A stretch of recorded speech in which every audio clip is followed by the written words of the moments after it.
Le débat d'Oxford avait convaincu Darwin qu'il avait touché un point sensible.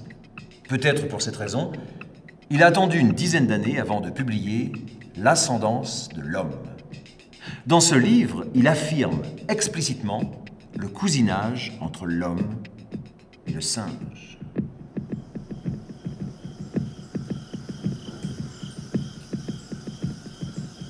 La position relative des traits de la face est évidemment la même chez l'homme et chez les quadrumanes.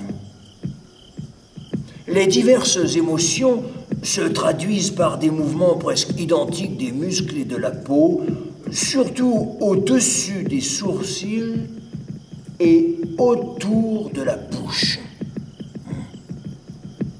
Il y a même quelques expressions qui sont presque analogues, telles que les sanglots de certaines espèces de singes et le bruit imitant le rire que font entendre d'autres espèces.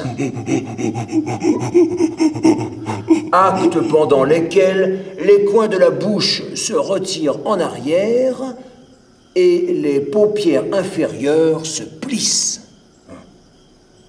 L'extérieur des oreilles est singulièrement semblable.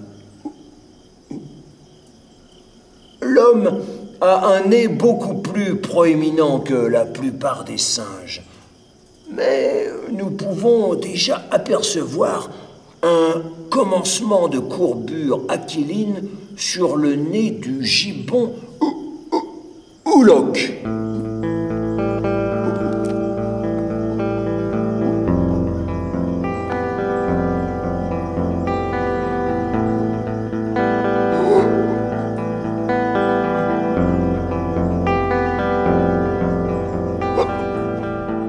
Bien après sa mort, les débats soulevés par l'œuvre de Darwin continuent. En 1925, à Dayton, dans le Tennessee, s'est tenu ce qu'on appelait le procès du singe. Comme dans de nombreux États du sud des États-Unis, le Tennessee a adopté une loi, le Butler Act, qui déclare « Il est illégal d'enseigner à l'école toute théorie qui mettrait en cause l'histoire de la création divine telle qu'elle est racontée par la Bible. » Sur ce motif, un jeune enseignant de 24 ans, John Scopes, avait accepté de plaider coupable en affirmant qu'il avait enseigné à ses élèves les théories évolutionnistes. La défense de Scopes est conduite par le célèbre avocat Clarence Darrow, connu pour ses opinions agnostiques. Alors que l'accusation est menée par William Jennings Bryan, ancien juge et adversaire déclaré de l'enseignement des thèses évolutionnistes.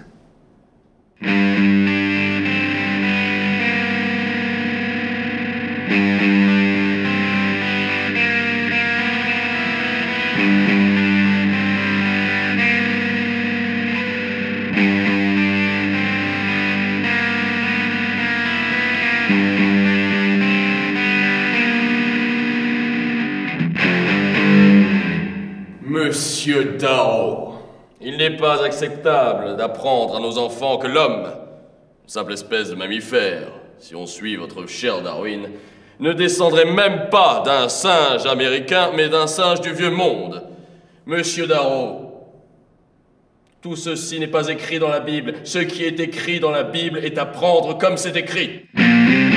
Alors, monsieur Bryan, comment expliquez-vous que, d'après votre Bible, une baleine ait pu avaler, puis recracher Jonas au bout de 3 jours?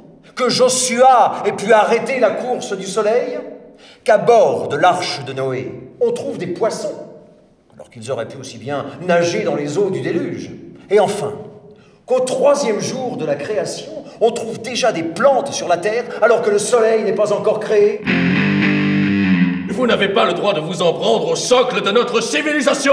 Mais, monsieur Bryan, c'est faire injure aux scientifiques du monde entier et aux élèves des écoles que de mélanger ces récits de miracles, auxquels chacun est libre de croire ou de ne pas croire, et des faits de science qui, eux, sont attestés par l'expérience, par des mesures, par des preuves, par des vérifications auxquelles tout le monde peut avoir accès. Les mots de la Bible ne sont pas à prendre dans un sens littéral.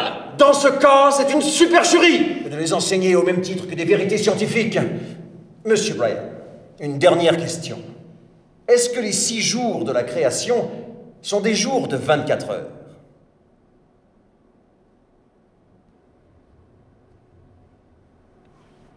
J'ai l'impression... Il faut entendre par là que ce sont des périodes. Ah, vous me fatiguez, je ne pense pas aux choses auxquelles je ne pense pas. Ah bon? Et vous arrive-t-il de penser aux choses auxquelles vous pensez? Finalement, John Scopes a été reconnu coupable et condamné à une amende de 100 $. Mais de l'avis général, c'est la cause évolutionniste qui sort vainqueur de ce procès.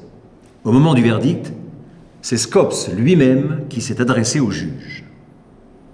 Votre honneur, je pense que j'ai été reconnu coupable d'avoir violé une loi injuste.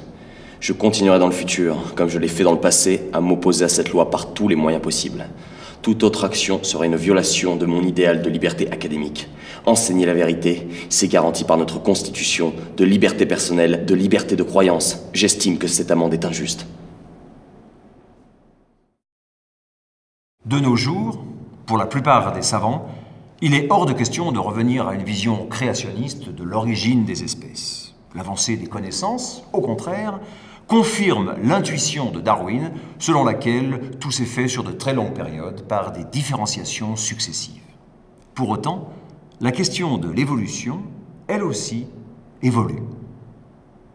La planète Terre s'est créée il y a plus de 4,5 milliards d'années. N'a pas toujours connu la même répartition entre les océans et les continents. Parce que la croûte terrestre est soumise à des mouvements permanents.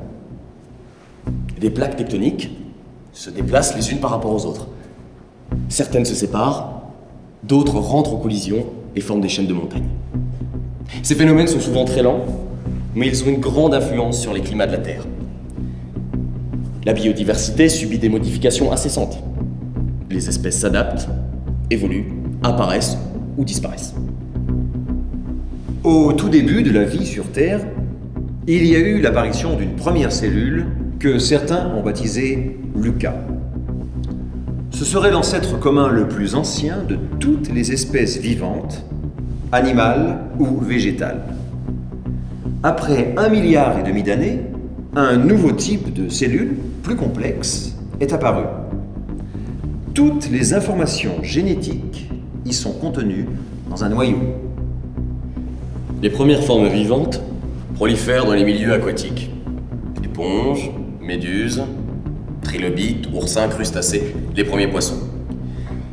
Il y a 400 millions d'années, des espèces végétales. Fougères, mousses, lichens. Puis animales. Scorpions, mille-pattes, araignées, libellules prennent pied sur la terre ferme. L'évolution fait ensuite apparaître les reptiles, les oiseaux, qui vont proliférer après la disparition des dinosaures il y a 65 millions d'années. Une petite lignée de mammifères, les lémuriens, donnera naissance à la famille des primates, à laquelle l'homme appartient, aux côtés des différentes lignées de singes. En Afrique, des couches géologiques sédimentaires de plus de 7 millions d'années renferment des restes de squelettes d'hominidés qui connaissent déjà la station debout. Les bimanes sont nés. L'outil prolonge la main, le cerveau se développe, l'homme complexifie la pensée et le langage, il apprend à apprivoiser la nature. Dès l'origine de la reproduction sexuée, une grande partie des caractères d'un individu lui sont transmis par ses parents, par l'intermédiaire de l'information génétique. Une grande partie de cette information est partagée par tous les membres d'une même espèce. L'homme partage à 99,9% son génotype avec celui du chimpanzé. Les mutations génétiques, qui proviennent de petites erreurs dans la duplication de l'information génétique au moment de la reproduction, seraient à l'origine de brusques variations dans les caractères des espèces. La transmission de l'information génétique par hérédité expliquerait la continuité et la variabilité des espèces.